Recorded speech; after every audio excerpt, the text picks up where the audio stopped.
नमस्कार दोस्तों, आज मैं आपको कार्तिक महात्म्य की पहली कथा सुनाने जा रही हूँ। प्रेम से बोलिए नारायण भगवान की जय हो, सरस्वती मैया की जय हो। ऋषि बोले, सूत जी, हम लोग कार्तिक मास का महात्म्य सुनना चाहते हैं। सूत जी बोले, ऋषियों, तुमने मुझसे जो प्रश्न किया है उसी को ब्रह्मा पुत्र नारद जी ने जगत गुरु ब्रह्मा से इस प्रकार पूछा था।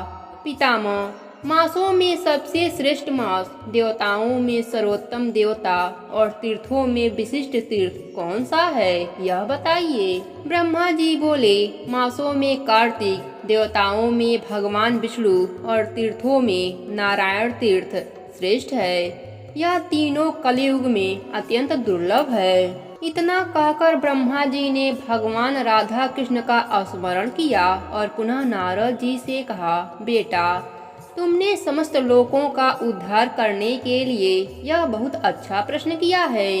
मैं कार्तिक का महात्म्य कहता हूँ। कार्तिक मास भगवान विष्णु को सदा ही प्रिय है। कार्तिक में भगवान विष्णु के उद्देश्य से जो कुछ पुण्य किया जाता है उसका नाश मैं नहीं देखता। नारद, यह मनुष्य योनि दुर्लभ है। इसे पाकर मनुष्य अपने को इस प्रकार रखे कि उसे पुनः नीचे न गिरना पड़े। कार्तिक सब मासों में उत्तम है। यह पुण्यमय वस्तुओं में से सबसे अधिक पुण्यमय और पावन पदार्थों में सबसे अधिक पावन है। इस महीने में 33 देवता मनुष्य के सन्निकट हो जाते हैं और इनमें किए हुए स्नान, दान, भोजन, व्रत, तिल, धेनु, सुवर्ण, रजत, भूमि, वस्त्र आदि के दानों को विधि पूर्वक ग्रहण करते हैं। कार्तिक मास में जो कुछ दिया जाता है, जो भी तप किया जाता है, उसे सर्वशक्तिमान भगवान विष्णु ने अच्छे फल देने वाला बताया है। भगवान विष्णु के उद्देश्य से मनुष्य कार्तिक में जो कुछ दान देता है उसे वह अच्छे रूप में प्राप्त करता है। उस समय अन्य दान का महत्व अधिक है। उससे पापों का सर्वथा नाश हो जाता है। जो कार्तिक मास प्राप्त हुआ देख पराये अन्य को सर्वथा त्याग देता है, वह अतिकृष्ट यज्ञ का फल प्राप्त करता है। कार्तिक मास के समान कोई मास नहीं, सतयुग के समान कोई युग नहीं, वेदों के समान कोई शास्त्र नहीं और गंगा जी के समान दूसरा कोई तीर्थ नहीं है। इसी प्रकार अन्य दान के सदृश दूसरा कोई दान नहीं है। दान करने वाले पुरुषों के लिए न्यायोपर्जित द्रव्य के दान का सुअवसर दुर्लभ है। उसका भी तीर्थ में दान किया जाना तो और भी दुर्लभ है। मुनि श्रेष्ठ, पाप से डरने वाले मनुष्यों को कार्तिक मास में शालिग्राम शिला का पूजन और भगवान वासुदेव का स्मरण अवश्य करना चाहिए। दान आदि करने में असमर्थ मनुष्य प्रतिदिन प्रशंसा पूर्वक नियमों से भगवत नामों का स्मरण करें। कार्तिक में भगवान विष्णु की प्रशंसा के लिए विष्णु मंदिर अथवा शिव मंदिर में रात को जागरण करें। शिव और विष्णु के मंदिर न हो तो किसी भी देवता के मंदिर में जागरण करें। यदि दुर्गम वन में स्थित हो या विपत्तियों में पड़ा हो तो पीपल के वृक्ष की जड़ में अथवा तुलसी के वनों में जागरण करें। भगवान विष्णु के समीप उन्हीं के नामों और लीला कथाओं का गायन करें। यदि आपत्ति में पड़ा हुआ मनुष्य कहीं अधिक जल न पावे अथवा रोगी होने के कारण जल से स्नान न कर सके तो भगवान के नाम से मार्जन मात्र करे। व्रत में स्थित हुआ पुरुष यदि उद्यापन की विधि करने में असमर्थ हो तो व्रत की समाप्ति के बाद उसकी पूर्णता के लिए केवल ब्राह्मणों को भोजन करावे। जो स्वयं दीप दान करने में असमर्थ हो वह दूसरे के बुझे हुए दीप को जला दे अथवा हवा आदि से यत्न पूर्वक उसकी रक्षा करे। भगवान विष्णु की पूजा न हो सकने पर तुलसी अथवा आंवले का भगवत बुद्धि से पूजन करें। मन ही मन भगवान विष्णु के नामों का निरंतर कीर्तन करता रहे। गुरु के आदेश देने पर उनके वचन का कभी उल्लंघन न करे। यदि अपने ऊपर दुख आदि आ पड़े तो गुरु की शरण में जाएं। गुरु की प्रशंसा से मनुष्य सब कुछ प्राप्त कर लेता है।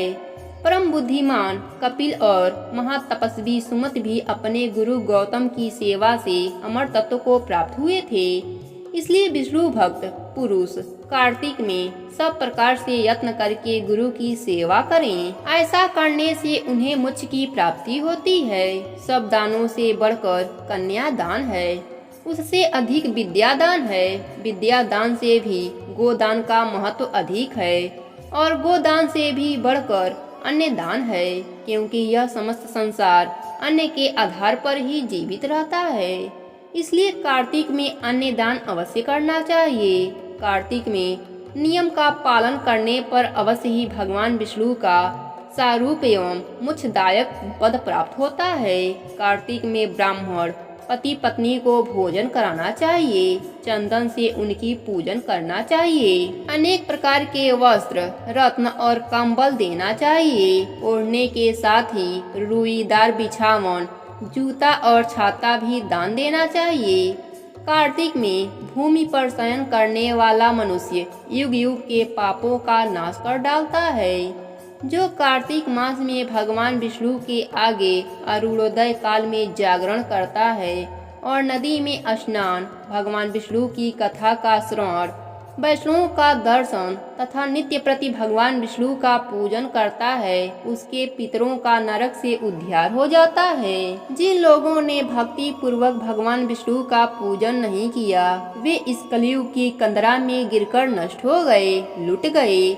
जो मनुष्य कमल के एक फूल से देवताओं के स्वामी भगवान कमलापति की पूजन करता है, वह करोड़ों जन्मों के पाप का नाश कर डालता है। मुनि श्रेष्ठ, जो कार्तिक में 1,00,000 तुलसी दल चढ़ाकर भगवान विष्णु की पूजा करता है, वह एक एक दल पर मुक्ता दान करने का फल प्राप्त करता है। जो भगवान के श्री अंगों से उतारी हुई प्रसाद स्वरूपा तुलसी को मुख में, मस्तक पर और शरीर में धारण करता है तथा भगवान के निर्माणों से अपने अंगों का मार्जन करता है, वह मनुष्य संपूर्ण रोगों और पापों से मुक्त हो जाता है।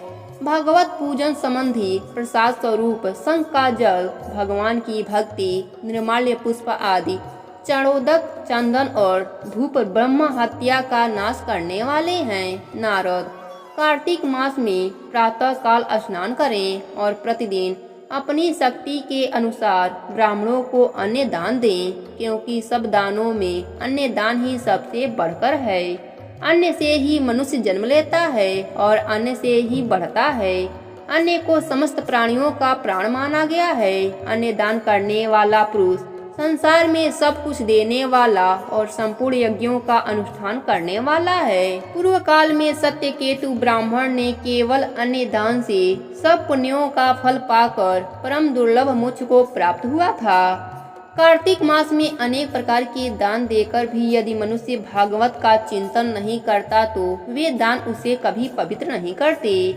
भगवान नाम स्मरण की महिमा का वर्णन मैं भी नहीं कर सकता। गोविंद गोविंद हरे मुरारे, गोविंद गोविंद मुकुंद कृष्ण, गोविंद गोविंद रथंग पाणे, गोविंद दामोदर माधवेति। इस प्रकार प्रतिदिन कीर्तन करें। नित्य प्रति भगवान के आधे श्लोक या चौपाई श्लोक का भी कार्तिक में श्रद्धा और भक्ति के साथ अवश्य पाठ करें। जिन्होंने भागवत पुराण का श्रवण नहीं किया, पुराण पुरुष भगवान नारायण की आराधना नहीं की और ब्राह्मणों के मुख रूपी अग्नि में अन्न की आहुति नहीं दी, उन मनुष्यों का जन्म व्यर्थ हो गया। देवर्षि, जो मनुष्य कार्तिक मास में प्रतिदिन गीता का पाठ करता है, उसके पुण्य फल का वर्णन करने की शक्ति मुझ में नहीं है। गीता के समान कोई शास्त्र न हुआ है, न होगा। एकमात्र गीता ही सदा सब पापों को हरने वाली और मोक्ष को देने वाली है।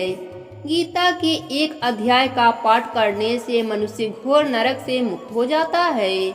जैसे जड़ ब्राह्मण मुक्त हो गया था, 7 समुद्रों तक की पृथ्वी का दान करने से जो फल प्राप्त होता है, शालिग्राम शिला के दान करने से मनुष्य उसी फल को पा लेता है। अतः कार्तिक मास में स्नान तथा दान पूर्वक शालिग्राम शिला का दान अवश्य करना चाहिए। प्रेम से बोलिए नारायण भगवान की जय हो।